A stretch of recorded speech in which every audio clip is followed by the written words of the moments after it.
It's the event SK Modified teams wait for all year, the 10th running of the NAPA SK5K for the Premier Division here on Friday nights. The SK Modifieds and Bonssa Tufa, a great field once again expected with a lot of money on the line. $5,000 to win, over $28,000 in total purse money, and you got 80 laps to work with. It's going to be a good one. Marcello Refrano defending his win last year in the SK5K, but he's also defending his win from last Friday. Yeah, the most recent winner in the SK Modifieds. He's not alone. A lot of other former winners in the field, including the driver that's second on the all-time win list. Yes, Woody Pitcat is back in an SK Modified. We haven't seen him there in a couple years. I remember he raced the 10 Dan Avery car back in 2020. It's going to be fun to see him race with the SK Modified competition. He's a former champion, obviously, and he's teammates with Jimmy Blewett. Jimmy Blewett and Woody Pitcat on the same team. I don't know how many people would have predicted that happening. There's a lot of wins in modified competition between those two. It's going to be fun to watch. Jimmy Blue's had a rough couple weeks, though, so he needs to turn that around. He got caught up at a lap 1 incident last week. We'll be looking for his first SK5K win, along with a driver that has won just about everything else here at the racetrack in Keith Rocco.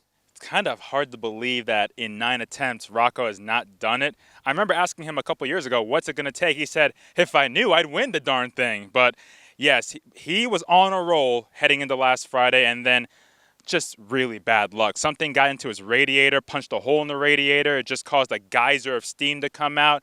Ended his night early in last, coming off back-to-back wins ahead of that. That car is still going to be fast. And he said that car was really fast last week before it came to an end on lap 3. That's just the way racing goes. So keep an eye on Rocco. People might say long distance are not his strength, but I don't know. He's won 80-lap open modified events before. He's very much a contender to get his first SK win, along with Todd Owen. He's never won it as well. Looking for his first win of the 2023 season. Just some of the storylines in the SK Modifieds. In the late models, it is a red-hot Tom Fern right now. Yep, he's got 2 wins on the year, got the win last week. Still didn't quite put a dent in the point lead because Gamba Corda finished 4th, but he said in victory lane, when he's hot, it's because the weather's hot, or vice versa. When it's hot, weather-wise, they become hot. And it's the same thing as last year. They got really good in the second half of the year, but honestly, that 92 has been pretty good all season long. He started the year off in victory lane, and he's back once again.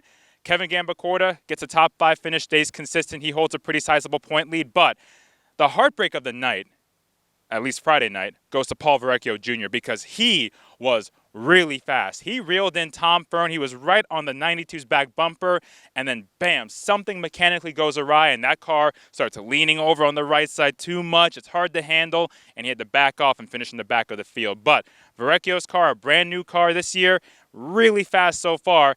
Maybe he'll be a new contender to get his first late model win. Made its debut here in late May and finished on the podium that very first week for Paul Verrecchio. When you look at Kevin Gamba Corda, though, you mentioned that top 5 run. At what point of the season, and we may be there, does he start looking at the standings and maybe not racing as aggressive each week and just trying to manage that 30-point lead? Well, you talk about not being as aggressive. Daryl Keene said in his podium interview that he thanked Kevin Gamba Corda for being nice to him because Keene kind of gave Gamba Corda the bumper early in the race, and Gamba Corda didn't really return the favor, according to Keene. So that in of itself is an example of big picture thinking where Keene probably thinks he deserved a bump back in return, but didn't get one from Gamba Corda. I am certain that he, along with any other driver, is looking at points, especially when they know they're up there towards the top, and Gamba Corda's at the top by a good bit. Speaking of big picture thinking, there's only one way to extend a championship point lead and maintain it, and that's by winning, and that's what Brian Sullivan did last week in Dunleavy's Modified's 40-lap feature. He won a lot of money because of that, because he won the winning prize, and he also won both 40-lappers, so he got that extra bonus for the best average finish in the 2 extra distance events. Just quietly making his way through the field. That's what Sullivan does best. We didn't see him much in the first half. He even said his car wasn't that great in the first half, but it came to him, and it came to him. He got past Tyler Chapman on the outside. He had a couple cars behind him, Tyler Chapman, Tyler Berry, Alex Pearl, and George Bissett Jr., who started back in the back of the field, 37th. 37 cars in that field, and Bissett went 37th to 4th. But Sullivan came out on top, gets his 4th win of the year. It's kind of hard to believe it's been a bit since we last saw him in victory lane. His 3 wins came in the first 4 races before getting the checker flag last week. But yeah, Sullivan is on a roll, and his point lead is pretty big. If George Bissett Jr. starts, say, in the top 10, are the results different? It very much well can be because the previous 40-lapper, he finished second to Sullivan. He was right on Sullivan's bumper. I mean, you have to have a good car to go from 37th to 4th. Bassett's been fast all year. If he starts towards the front of the field this time around, you can very much say he'd be battling Sullivan for the win. But Bassett's going to be good for the rest of the year, that's for sure. In the limited late models, it was Matt Clement back in victory lane and, again, trying to close in on championship point leader Jeremy Lavoie. And if he does what he did last week, 2 or 4 points at a time, he'll have enough time, weather permitting. And yes, that's the big key words. But yes, that's the key with the limited late models. 2 points at a time, 4 points at a time. With a guy like Jeremy Lavoie leading the points, you don't count on him finding trouble. He rarely finds trouble. If I jinx him, I jinx him. But that's just a fact. He doesn't really find trouble. He finished in the top 3 last week. So Lavoie's been so consistent. That's why he's the point leader. He hasn't had one bad race. Matt Clement has had a bad race this year. Kevin Cormier's had a bad race this year. That's the difference. But Matt Clement returns to victory lane for the 3rd time this year. Kind of made fun of us for saying he wasn't hot in our video last week. Well, I guess he's trending hotter now because he made it back to victory lane. It's been a good year for that 59 team. The best year he's had since he won 7 times in 2019. The key is, can he stay ahead of Lavoie, and can he keep that consistency flowing? And a quick shout out to Devin Jensick, back on the podium last week as well, trying to find some consistency this season. And he has been. He's been finding that consistency over the past month and a half after such a rough start to the year in terms of finding speed and having a junked race car. But since then, that 23 team have been locked in. They've been good, consistent top 3s, top 4s, including a win. They just got to keep that up. They still have a ways to go in the points. I'm not even saying to get into the point lead, just to get in the top 5. But if they keep this up, they'll be up there soon. And in the street stocks, another great field. 26 took the green flag, but at the front, it was the Travis and Travis show. Yes, Travis Hydar and Travis Downey with Ryan Waterman lurking there as well.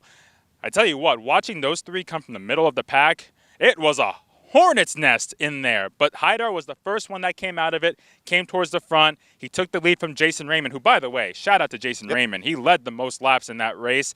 Unfortunately, got caught up in a spin with 2 to go, but he was fast in that 49 car in his rookie season, no less. But Hydar got to the front. Ryan Waterman made a bold 3-wide move in turn 1 to move up to second. Tried to get to Hydar, but lost control of the car, and that allowed Downey to take second spot. Travis Downey's been on fire here as of late. Speaking of trending hotter, with a win a couple of weeks ago, a second last week. Does he have enough time, though? Does anybody have enough time, but especially for Travis in that 42 car to catch the 31 and the 11? That's a tall task. He's got a lot of points. I think it's like 80-some-odd points to 3rd place.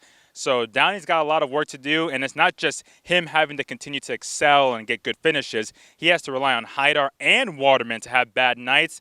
That's going to be really hard. I mean, both of them have had a bad night, but to have another 1 or 2 bad races this season, it's going to take a lot of bad luck on the 11 and 31's part to give Downey a shot. Hard to believe, Bonza, but here we are in the month of August. Where did the season go? We got 2 months left in the season. We were waiting all winter long to get this year started, and now here we are in August. It's crazy, but I guess, what did they say? You have it fun, time goes by really fast? Yes, and if only February and March would go by as fast as June, Yes. July, and August here at Stafford Motor Speedway. All the action gets underway, 6 o'clock, again, headlined by the 10th running of the NAPA SK5K for the SK Modifieds here at the Stafford Motor Speedway. If you can't be here in person, like every week, you can tune us in on Flow Racing.